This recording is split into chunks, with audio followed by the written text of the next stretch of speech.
alle zusammen, hier der Remo live aus dem Schleimschuppen und jetzt ist es eben so. Kriege der Schnudderi.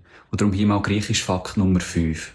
Das wunderschöne Wort Katar ist zusammengesetzt aus Kata, aber, und R ist die Wurzel vom Verb rein, fließen, was du vielleicht schon mal im Spruch Panta rei hast gehört. Alles fließt.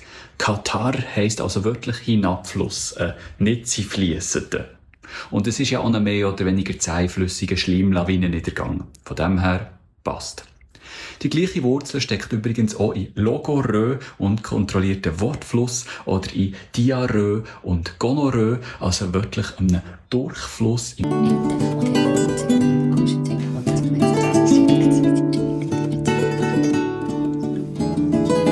diesem Sinn, gute Besserung. Wenn es euch gefallen hat, lasst mir ein Like und stay tuned für mehr Geeky Greek.